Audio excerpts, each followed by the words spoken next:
Dear students, we were discussing with chapter 2, cell clusters. In last class, we discussed all about meristematic cells and mature cells, and also we understood the difference between meristematic cells and mature cells. So, what are meristematic cells? Meristematic cells are specialized cells that are seen at the tip of stem and root of the plant, and these meristematic cells undergo rapid division. This is the reason for the growth of plants throughout their life. So, what is the difference in growth of plants and animals? Plants grow throughout their life, but animals are not like that. Animals grow only up to a particular age. We know that we are growing only up to a particular age, that is 18 or 20. After that, we are not growing, but the plants are not like that. They are growing throughout their life. This is because of the presence of meristematic cells. These meristematic cells are not present in animals, but it is only present in plants. So children, we know that meristematic cells are located at the tip of stem and tip of roots. So the other parts of plant, do you know which are the cells that present in other parts of plants? In the other parts of plants, mature cells are present. Meristematic cells are only present at the tip of stem and tip of roots. Then what about the cells present in other parts of plant? Which are the cells that present in other parts of plant? They are called mature cells. So meristematic cells are present at the tip of stem and root, but the other parts of plant consist of mature cells. So when new meristematic cells forms, what happens is the old meristematic cells get converted into mature cells. So now we understood that when the meristematic cells get matured or when the meristematic cells become older, it get converted into mature cells.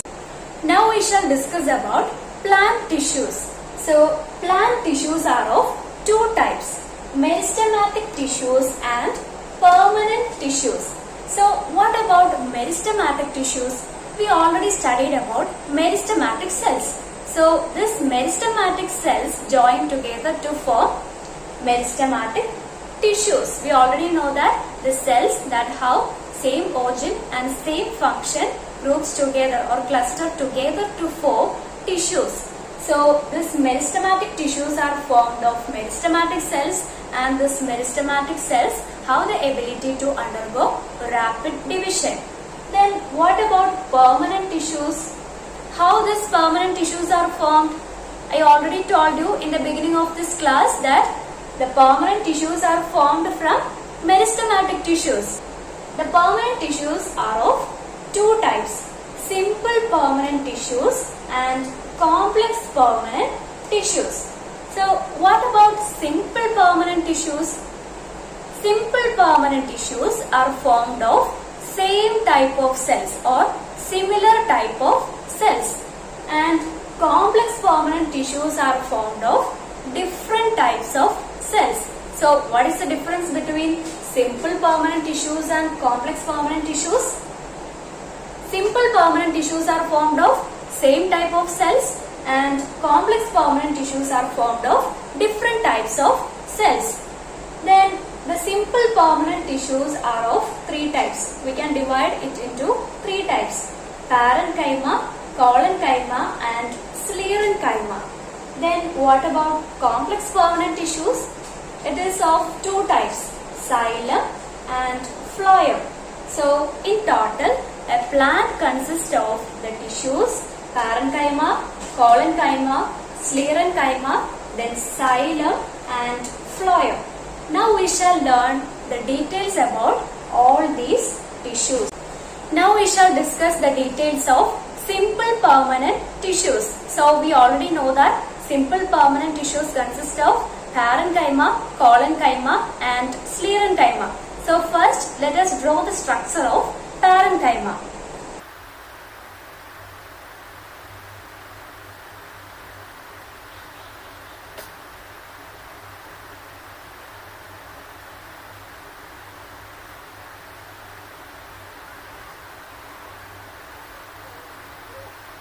So this is the structure of parenchyma tissue.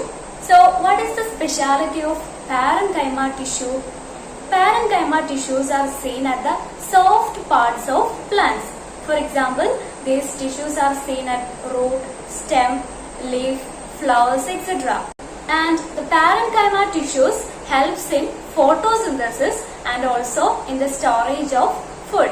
So we already know that parenchyma tissues are seen at leaves. So we understood that it helps in the process of photosynthesis and also helps in storage of food.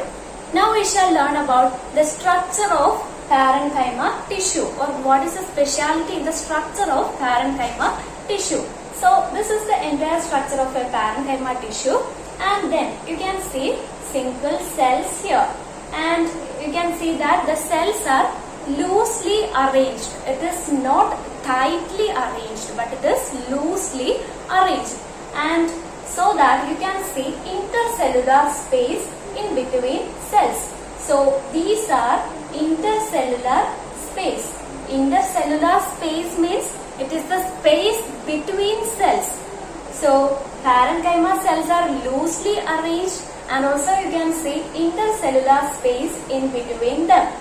Now we shall see how a single cell of parenchyma tissue looks like. So a single cell looks like this. So this is a single cell in parenchyma tissue. Now we shall draw the structure of collenchyma tissue.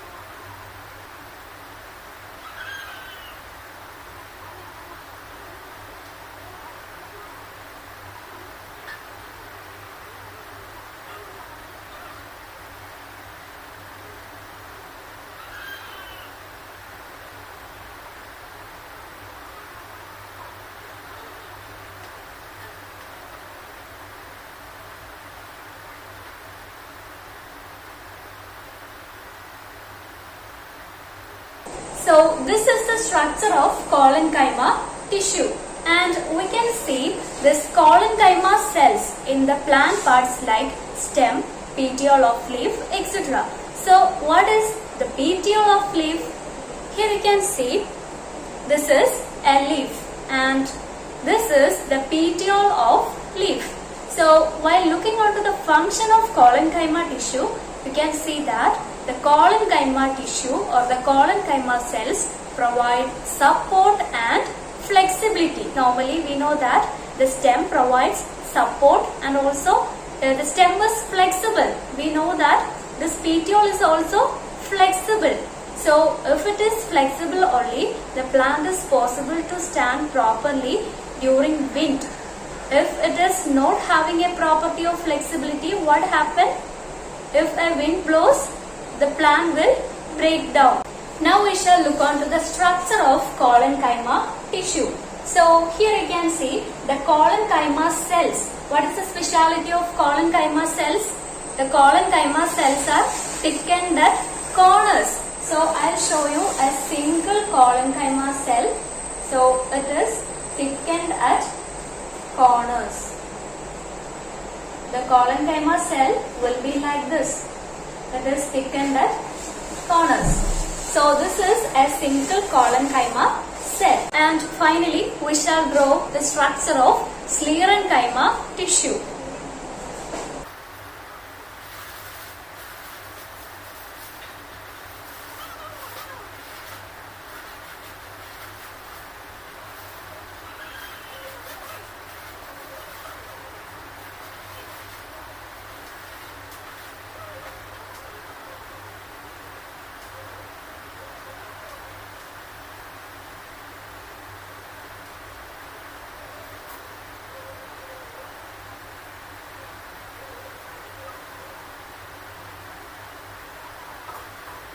So this is the structure of sclerenchyma tissue.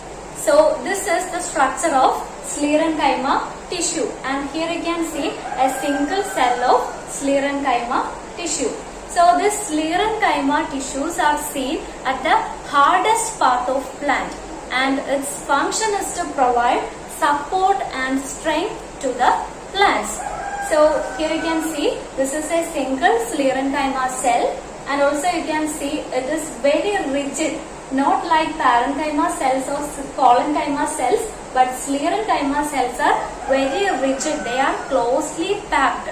This is the reason why they are seen at the hardest part of plant, and also it provides support and strength to the plant. And then you can see what is the speciality of the cells of sclerenchyma tissue. So you can see it consists of a primary cell wall and a secondary cell wall. So this primary cell wall is thin and the secondary cell wall is thick.